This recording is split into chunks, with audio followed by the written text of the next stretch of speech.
শেখ হাসিনার উদ্দেশ্যে বিএনপির যুগ্ম মহাসচিব হাবিবুন নবী খান সোহেল বলেছেন, আমাদের মিথ্যা মামলায় সাজা দিয়েছেন, এবার সত্যি সত্যি মামলা বাংলাদেশে চলবে। আপনাকে প্রয়োজন হলে গলায় রশি বেঁধে বাংলাদেশে নিয়ে আসা হবে।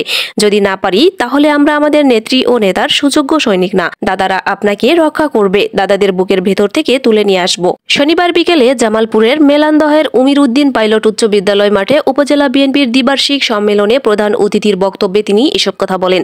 হাবিবুন নবী খান সোহেল বলেন, সারা বাংলাদেশে যারা ভোট ব্যবস্থাকে ধ্বংস করে দিয়েছে তাদের মুখে এদেশের জনগণ ভোটের কথা শুনতে চায় না।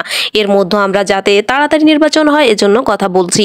এটার মধ্যে আবার অনেকে ভুল ধরেছেন, একজন ব্যবসায়ী তার ব্যবসার নিরাপত্তা চাইবে, নারীরা তাদের অধিকার সমুন্নত থাকুক এটাই চাইবে। আর পলিটিশিয়ান কি চাইবে? সে জনগণের জন্য যে কাজ করার সুযোগ পায় এবং একটি পরিচ্ছন্ন নিরপেক্ষ নির্বাচন যেন হয়। পলিটিশিয়ান নির্বাচন চাইবে, এটা অন্যায় হতে পারে না। মেলান্দহ উপজেলা বিএনপির আহ্বায়ক মোস্তাফিজুর রহমান বাবুলের সভাপতিত্বে সম্মেলন উদ্বোধন করেন জেলা বিএনপির সভাপতি ফরিদুল কবির তালুকদার শামীম।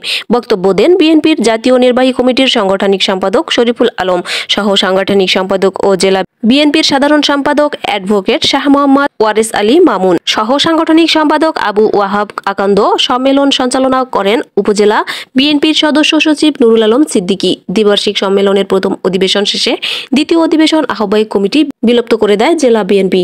সুপ্রিয় দর্শক, পরবর্তী আপডেট পেতে অনুরোধ থাকবে চ্যানেলটি সাবস্ক্রাইব করে বেল আইকনে ক্লিক করুন এবং মতামত কমেন্টে জানান। আল্লাহ হাফেজ।